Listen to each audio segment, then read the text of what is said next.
আজি আমাৰ আসাম মালা আণ্ডাৰত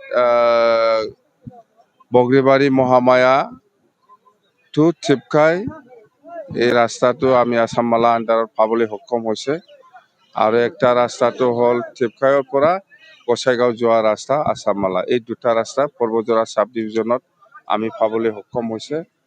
আৰু নেক্সট ইয়াৰত আমি আৰু মেলা ৰাস্তা আছে, মেইন ৰাস্তা 4টামান আছে। আৰু খাজিগাঁও বাছবাৰী যোৱা ৰাস্তা আৰু খাজিগাঁৱৰ পৰা সেইফালে চুপাৰীঘাট ওলোৱা ৰাস্তা এইবিলাক আছে। আৰু এইটো নেক্সট ইয়াৰত আমি ধৰিম।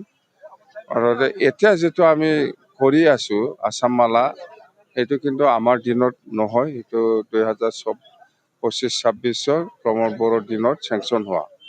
তো আমাৰ কথা সেইটোৱে যে প্ৰমোদ বড়ো ডাঙৰীয়াই সেই ৰাস্তাবিলাক আগতে উদ্বোধন কৰি পেলাই ফাউণ্ডেশ্যন কৰি পেলাই যাব লাগিছিল, সি যোৱা নাই। কিবা হৈছে মই বুজি নাপাওঁ। মুঠতে সেইটো কাম 6-7 মাহ আগতে হ'লে হয়, কিন্তু সি ইচ্ছা কৰি এইবিলাক ৰাস্তা ফাউণ্ডেশ্যন কৰা নাই। এই ৰাজ্যৰ কাম কৰা মানুহ নহয়, সেইকাৰণে ৰাজ্যৰ কাৰণে এইবিলাক কাম কৰাৰ সময়ো নাই তাৰ, আৰু কৰিব ইচ্ছা নাই। তো আমাৰ আৰু এনেকুৱা বহুত প্ৰজেক্ট আছে, আমি উদ্বোধন কৰি আছো, ফাউণ্ডেশ্যন কৰি আছো। অহাকালিও আমাৰ আসাম মালা আণ্ডাৰৰ এটা ব্ৰিজ ফাউণ্ডেশ্যন হ'ব। আৰু আসামৰ ইনফ্ৰাষ্ট্ৰাকচাৰৰ এটা ইক' টুৰিজিম একটা ফাউণ্ডেশ্যন হ'ব। এনেকুৱা মুঠতে সেইবিলাক পইচা প্ৰমোদ বড়োৰ দিনতে চেংচন হোৱা আছিল, সি কিন্তু এটাও কৰি যোৱা নাই। এতিয়া আমি কৰি আছো। আমাৰ পইচাটো আৰম্ভ হ'ব 2026-27 কিবা এপ্ৰিল মাহৰ পৰা। তো আমি নতুনকৈ BTCয়ে আজিলৈকে পইচা পাবলৈ সক্ষম হোৱা নাই। মুঠতে নতুন ফাইনেন্সিয়েল ইয়াৰৰ পৰা আমি পাম। সেইটোৱেই মানে প্ৰমোদ বড়োৱে উন্নয়ন কৰাৰ ইচ্ছা নাছিল। এইবিলাক প্ৰমোদ বড়োৰ দিনতে চেংচন হোৱা গোটেই আসাম মালাটো। আৰু ইনফ্ৰাষ্ট্ৰাকচাৰ CM গুডউইল মিছন এইবিলাক আৰু আছে, আপোনালোকে দেখি থাকিব। গোটেই BTC অঞ্চলত বহুত পইচা চেংচন হৈ পেলাই আছে। মোৰ দিনত চেংচন হোৱা নাই নহয়, হোৱা নাই, এইটো আগৰে প্ৰমোদ বড়োৰ দিনতে চেংচন হোৱা।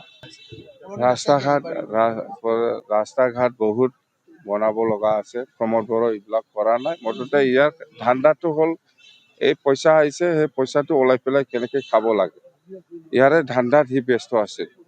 আপুনি চাওক, প্ৰমোদ বড়োৰ দিনত আজি আমি আসাম মালা বা ইনফ্ৰাষ্ট্ৰাকচাৰ বা গুডউইল মিছন CMৰ সেইবিলাকৰ পইচা টোটেল মানে 500-600 কোটি আছে, 500-600 কোটি আছে।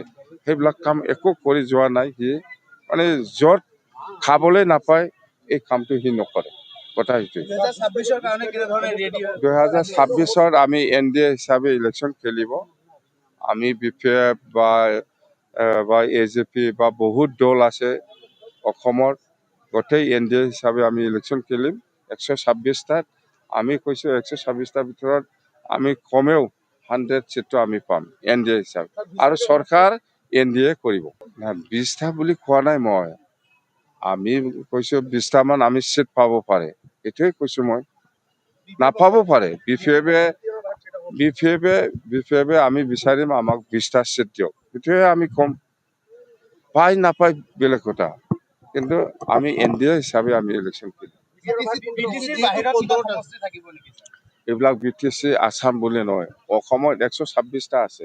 ইয়াৰ ভিতৰত আমি কিমান চিট পাই এইটো আলোচনাৰ মাজেদি হ'ব। UPPL অৱস্থা নাই, জিৰ'। UPPL বহুত নেতা কৰ্মী আমাৰ দলত যোগদান কৰিব, যোগাযোগ কৰি আছে। আমি কিন্তু কৰা নাই, ইচ্ছা নাই। ইহঁতক ল'লে আমাৰ আকৌ বদনাম হৈ যাব। UPPLটো থাকিলেও নাথাকা নিচিনাই হৈ আছে। এইটোতো কি আছে, ইহঁতৰ কি আছে এতিয়া?